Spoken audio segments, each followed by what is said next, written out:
May 29th, 1453. A man stands on the walls of Constantinople. Behind him, the greatest city in the world is burning.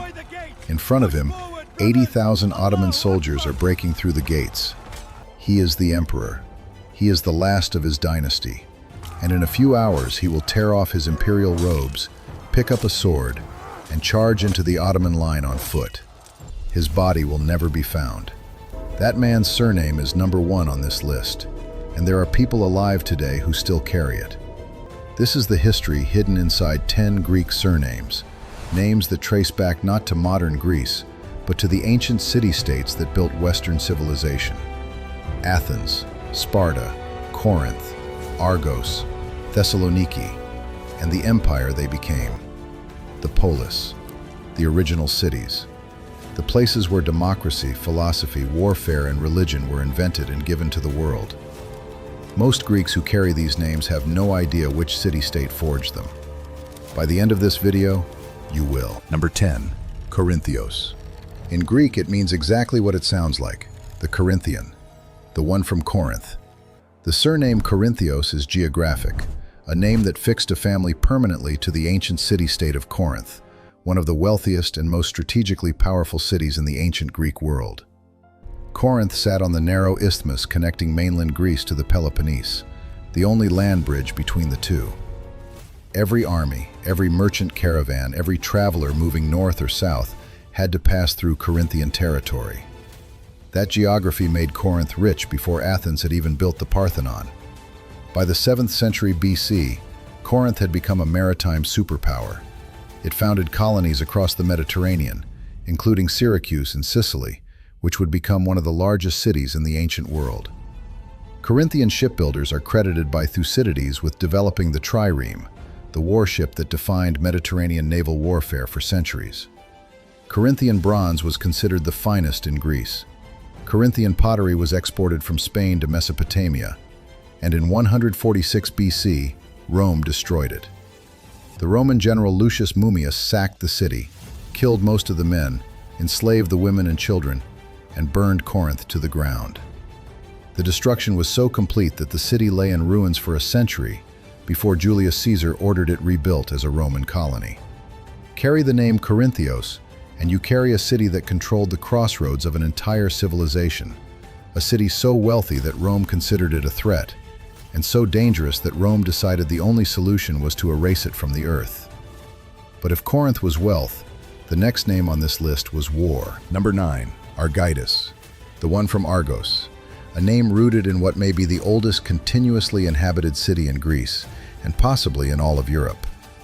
Argos, in the northeastern Peloponnese, was already ancient when the other Greek city-states were being founded. According to Greek tradition, it was the kingdom of Agamemnon, the king who united the Greek world and led the expedition to Troy. Homer names Argos repeatedly in the Iliad. The Greeks who sailed to Troy were called not Hellenes or Greeks. Homer calls them Argives, Danaans, and Achaeans. To be Argive was to be Greek. Archaeological evidence confirms that Argos was a major Mycenaean center, occupied continuously since at least the Late Bronze Age, around 2000 BC. When the Mycenaean civilization collapsed around 1200 BC, the catastrophe that ended the Bronze Age and triggered the Greek Dark Ages, Argos survived. Most other centers, including Mycenae itself, did not. In the classical period, Argos remained a significant military power and a persistent rival of Sparta. The two city-states fought repeatedly for control of the Peloponnese, and Argos maintained its independence longer than almost any other Greek polis. Behind the name Argos stands 4,000 years of continuous habitation, a city older than Rome, older than recorded Greek history, older than the alphabet the Greeks used to write their own story. To carry it is to carry one of the deepest roots in European civilization. Number 8, Nikolaos. Break this apart. Nikolaos. From Nike, the Greek word for victory, and Laos, meaning people, victory of the people. And the suffix "edis" marks it as patronymic, son of Nikolaos. Nike was not just a word to the ancient Greeks, she was a goddess. A winged figure who stood beside Zeus on Olympus and descended to the battlefield to crown the victors. The Athenians built a temple to Nike on the Acropolis itself, the Temple of Athena Nike, erected around 420 BC during the Golden Age of Pericles, and still standing today. The Edis suffix places this name's geographic origin in northern Greece and the Pontic regions along the Black Sea coast, territories colonized by Greeks from the major city-states during the Great Wave of expansion between the 8th and 6th centuries BC. Families from these regions carried the Edis ending as a permanent marker of their northern or eastern Greek roots, distinct from the Opolis of the Peloponnese or the Akis of Crete. Nicolaitis is not just a surname, it is a compressed sentence, descended from the one named for the people's victory. In a civilization where military victory was sacred, that name was a declaration. The next surname needs no suffix. It is the city. Number 7, Athenaeos, the Athenian, from Athenae, Athens. No ancient city has shaped the modern world more than Athens. In the 5th century BC, a single century, this one city produced Socrates, Plato, and Aristotle, the three philosophers whose ideas still structure Western thought.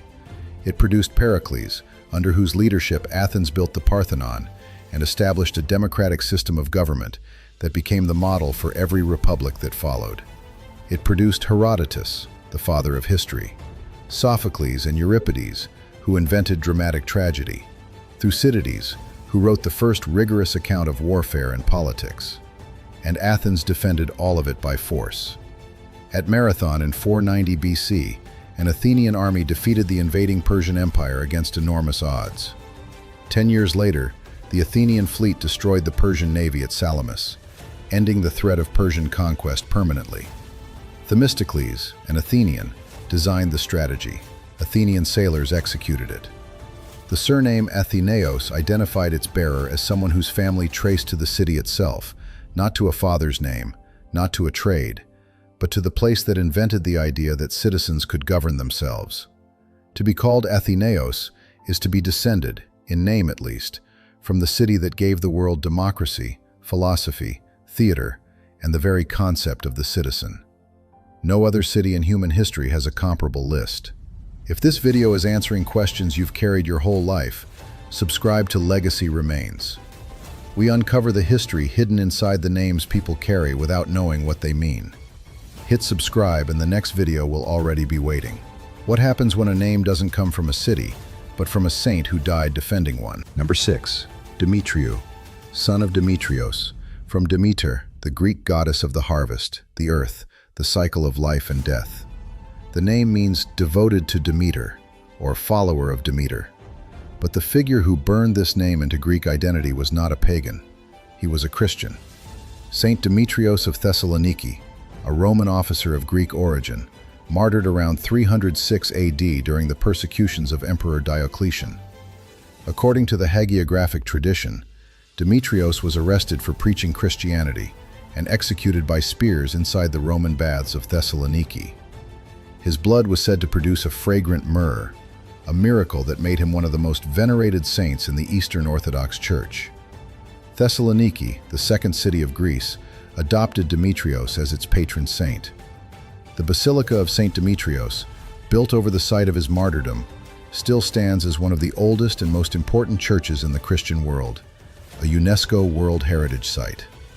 For over 1,700 years, the Feast of Saint Demetrios has been celebrated on October 26th, and throughout that time, families in and around Thessaloniki named their sons Demetrios in his honor.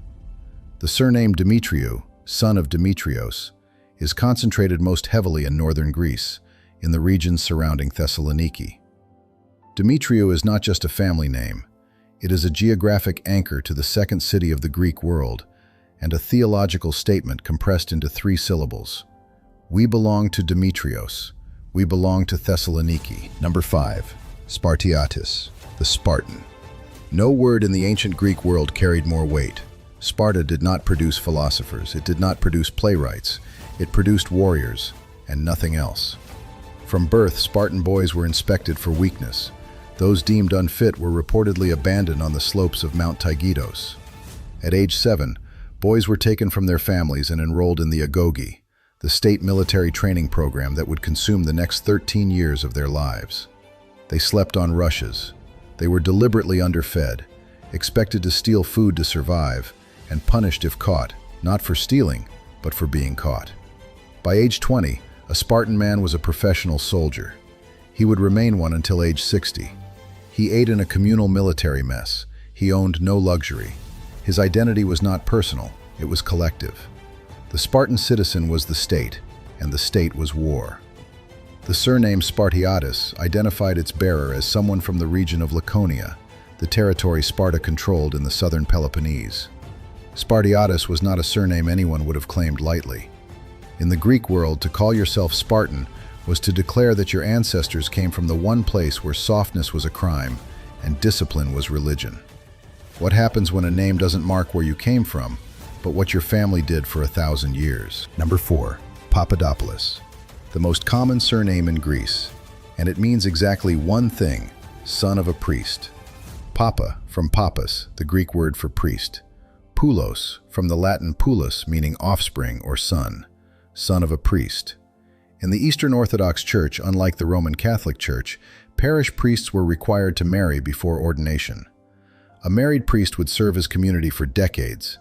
His sons would carry the name Papadopoulos, literally advertising their father's position in the church hierarchy.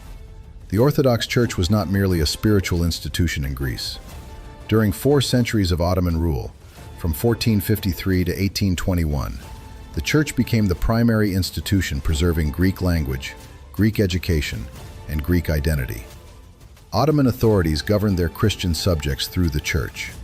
The Patriarch of Constantinople served as the political representative of all Orthodox Christians in the empire. Village priests ran schools. Monasteries preserved manuscripts. The Church was the last surviving structure of the Greek world, the only institution that connected Ottoman-era Greeks to their Byzantine and ancient past. Papadopoulos is not just a surname. It is the name of the institution that kept the Greek language and Greek identity alive through 400 years of occupation. Roughly 1 in 10 Greeks carry some variant of this name: Papandreou, Papageorgiou, Papachristou, each one a record of a priestly ancestor who served as teacher, counselor, and keeper of the culture. Number 3. Leonidas, lion's son. From Leon, lion, and the patronymic suffix marking descent. The name means exactly what it sounds like: descended from the lion. But there is only one lion in Greek history that matters: Leonidas I, king of Sparta, born around 540 BC. In August of 480 BC, the Persian king Xerxes I invaded Greece with an army that Herodotus estimated at over 2 million men. Modern historians place the figure lower, perhaps 70,000 to 300,000.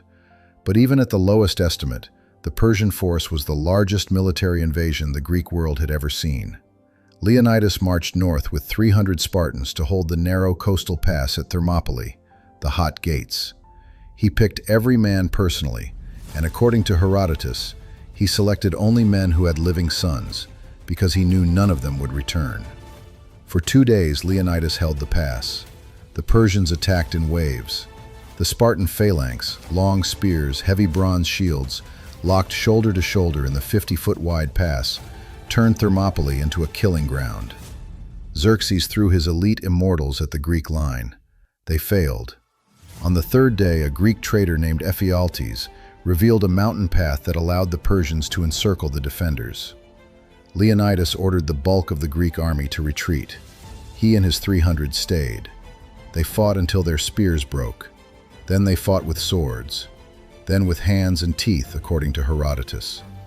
Leonidas fell. The Spartans retrieved his body, driving the Persians back 4 times before they were overwhelmed. Xerxes ordered Leonidas beheaded and his body displayed on a stake. 40 years later, Sparta exhumed his remains and built a hero shrine. A cult in his honor persisted for 600 years. And the name Leonidas, lion's son, became a name Greek families gave their children for the next 25 centuries without interruption. If your surname is Leonidas, Leonidou, or any variant of that ancient name, your family chose to name a son after a man who walked into certain death and made it sacred. Number 2. Constantinou, son of Constantinos. From the Latin constans, steadfast, unwavering, the name that built a city and made it the capital of the world. In 330 AD, the Roman Emperor Constantine the Great selected the ancient Greek colony of Byzantium, a small city on the Bosphorus Strait, and rebuilt it as the new capital of the Roman Empire.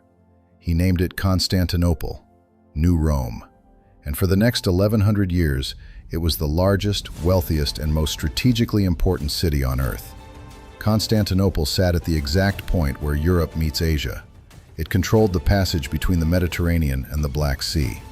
Its walls, the Theodosian walls, built in the 5th century, were the most formidable fortifications in the medieval world. For 1,000 years, no foreign army breached them. Constantine did more than build a city. He legalized Christianity throughout the Roman Empire with the Edict of Milan in 313 AD. He convened the Council of Nicaea in 325, establishing the foundational creed of Christian theology. He transformed Christianity from a persecuted sect into the official religion of the most powerful state on earth. The name Konstantinos became the most prestigious name in the Greek-speaking world. Byzantine emperors carried it for 1,000 years. 11 emperors bore the name. Constant I founded the city. The last died defending it.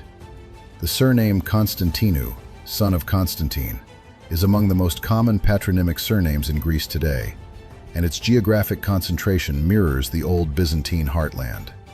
Behind this name stands the man who redrew the map of the world, relocated the center of an empire, and made a decision about a religion that shaped everything that followed. Constantinou is not merely a surname. It is a monument to the most consequential Roman emperor after Augustus. And now, number 1. This surname belongs to the dynasty that ruled the empire Constantine built. The family that held Constantinople for 200 years, produced the last emperor, and watched the Roman world end on a single afternoon in 1453. There are people alive today who carry this name, and most of them have no idea what it means. Number 1. Palaiologos, the last dynasty, the final name. The word itself is debated. Some scholars derive it from palaios, ancient, and logos, word or reason, giving it the meaning ancient word or student of antiquity. Others connect it to a now lost Byzantine Greek construction. What is not debated is what the family achieved. The house of Palaiologos ruled the Byzantine Empire, the eastern continuation of the Roman Empire, from 1261 to 1453. 200 years, the longest ruling dynasty in Roman imperial history. They ascended to power when Michael VIII Palaiologos recaptured Constantinople from the Latin Crusaders who had stolen it in 1204, restoring Greek rule to the city Constantine had built. But the empire they inherited was already dying. The Palaiologoi ruled a shrinking state, hemorrhaging territory to Ottoman Turks in the east, Serbs and Bulgarians in the west, and internal civil wars that consumed the 14th century. By the time the final emperor took the throne, the Byzantine Empire had been reduced to Constantinople itself and a few islands. The greatest city in Christendom had become a walled ruin with a population of barely 50,000. That final emperor was Constantine XI Palaiologos, born in 1404, crowned in 1449. He knew what was coming. On April 2, 1453, the Ottoman Sultan Mehmed II arrived outside the walls of Constantinople with an army of approximately 80,000 men, a fleet of over 100 ships, and a Hungarian-built cannon so large it required 60 oxen to transport. Constantine had fewer than 8,000 defenders. The siege lasted 57 days. On the night of May 28th, Constantine attended a final service at the Hagia Sophia, the cathedral that had been the spiritual center of Eastern Christianity for 900 years. He took communion. He said goodbye to his household. Then he walked to the walls. On the morning of May 29th, the Ottomans broke through. Constantine XI tore off his imperial insignia so he would not be identified, drew his sword, and charged into the breach alongside his soldiers. He was never seen again. His body was never recovered. His grave has never been found. In the centuries that followed, a legend grew among the Greeks living under Ottoman rule. They called him the Marble Emperor, Marmaromenos Vasilius. The story said that when the Ottomans broke through the walls, an angel descended, turned Constantine to marble, and hid him in a cave beneath the Golden Gate of Constantinople. And one day, the legend says, the Marble Emperor will awaken, draw his sword, and reclaim the city. The surname Palaiologos did not die in 1453. Branches of the family scattered across Europe, to Italy, to Corfu, to the Morea. Non-imperial Palaiologoi had been widespread throughout Byzantine society as generals, landowners, and administrators. The name survived in Greek communities, in church records, in village registries across the former empire. If your surname is Palaiologos, Palaiologo, or any of its variants, your name is the last signature of the Roman Empire, a dynasty whose final act was a man who chose to die as a soldier rather than live as a subject, and whose people turned him into a myth because they could not accept that his story was over. 10 surnames. 10 threads reaching back through Ottoman tax ledgers and Byzantine church records, through marble temples on cliff tops above the Aegean, through the pass at Thermopylae where 300 men decided that dying well was worth more than living carefully, and through the walls of a city that carried the name of an emperor for 1100 years before it fell. Your name is not just Greek, it is a city, it is a battle, it is a dynasty that refused to disappear even after the empire that created it was gone. Tell me your surname in the comments. Tell me which city-state it comes from, or tell me the name and let the community find it. If your name wasn't on this list, say it anyway, because every Greek name has a city behind it, even if that city has been in ruins for 2,000 years. If you made it to the end, hit subscribe to Legacy Remains. Another name, another bloodline, another history that nobody told you was yours.